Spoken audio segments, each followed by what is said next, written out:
think he's gone now. We'll check these WAMs real fast. Yeah, I hope. Oh, look at this gap. There's an awful lot of them here.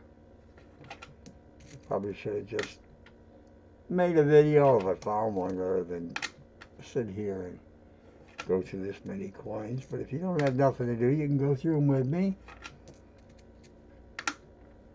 Maybe we'll find one. Maybe not.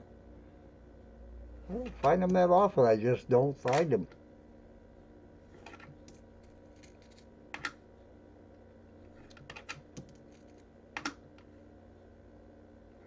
Can't wait to get out of this spare room back here. Got a couple of green screens in the mail today. 6 by 9s. Sent from California 3 days ago, and they arrived today. That guy's got some quick, quick shipping.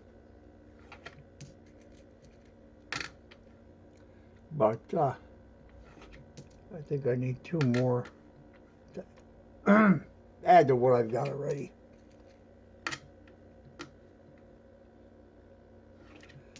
I don't know why. I mean, the room's only about 12 by 10. The area that I'll be working in, you know.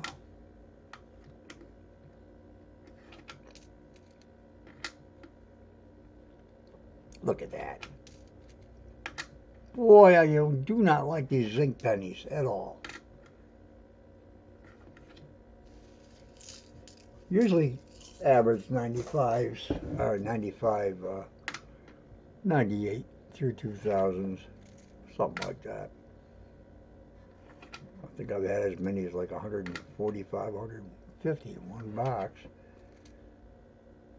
But, you know, think about it. Like I said, in the 60s, every other coin was a wheat penny, and people saying, nah, it's impossible. Oh, hi. No, it's not impossible. It was only 7 years after I started collecting it, the wheat penny had been stopped being minted. And it doesn't take them long to come out of circulation after that. I mean, obviously they're still in circulation. I average 14 per box, which is a ridiculously low amount, you know, 14 for every 2,500 coins that you search. There will be 2,500 coins that are in a box, only 14 are wheats. That's a shame.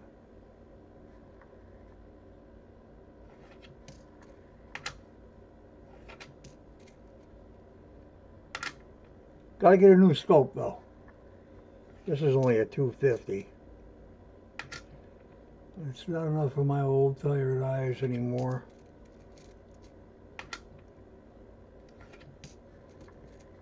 And it really doesn't get into some of the details of the coin that I really would like to see, such as the 88, the transitional. They call it a wide AM, but all 88s have a wide AM anyhow. But they call it, you know, a transitional error. And I've yet to find one. I use a loop really to the loop in addition to the 20 times magnifying headband.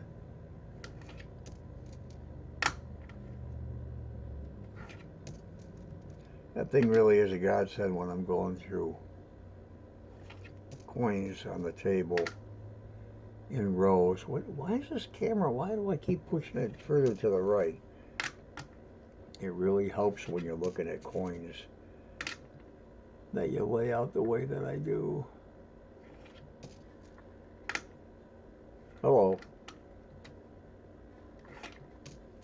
These coins are already all face up, so I flip them over before I stick them on the scope.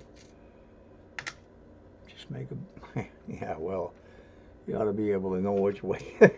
That looked like it had a die crack on the rim, but I don't care. I threw it down too fast. I'm not going to paw through them looking for it. Well, I don't know why these things are so elusive, but they are. 32 Canadians in box 710. No King Georges of any kind. No 6 or 5. No foreign. Quite a few 72s. There's a good stack of 72s here. Maybe I'll come across that sweet double die. Well, I never ever expected to find a double die 39, and I found 3 really massive double dies. They're very clear. Dustin Morgan did the first one on CoinOp, did a special video on it. And then the third one, I think that was the best of the 3 though, as far as the shares being doubled. Where am I? Couldn't find America. I'm almost done with this stack. There might be 35 more or so, 40.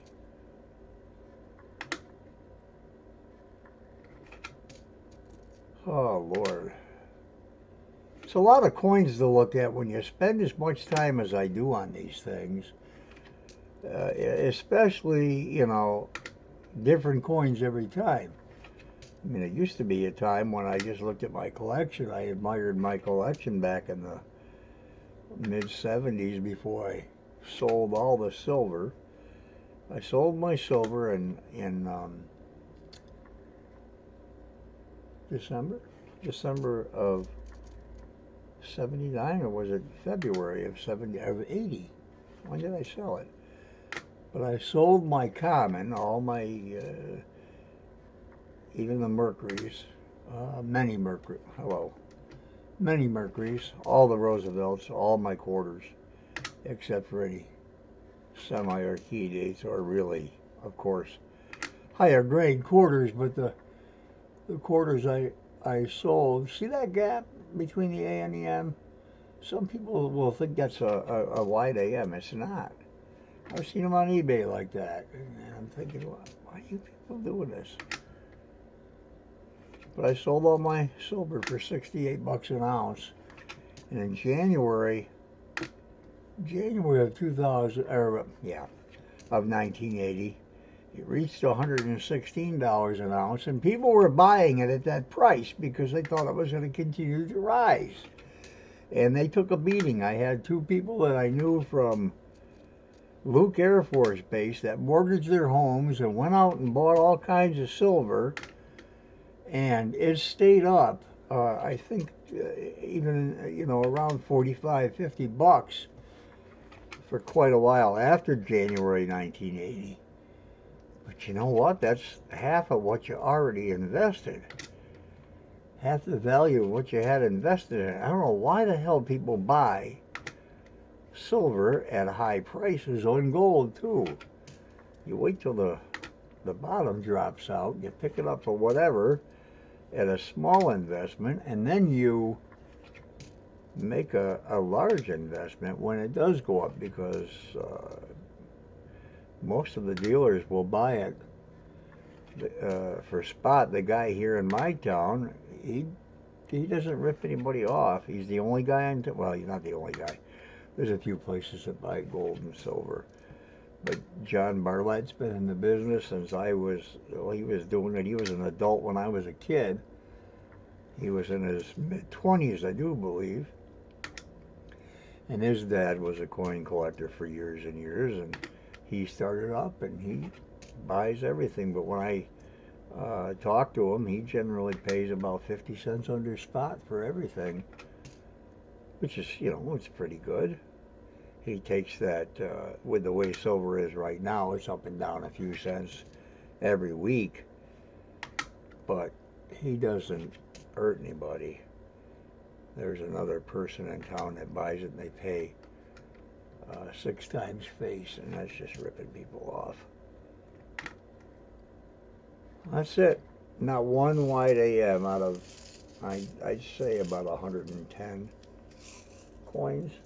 That's all I'm going to do right now.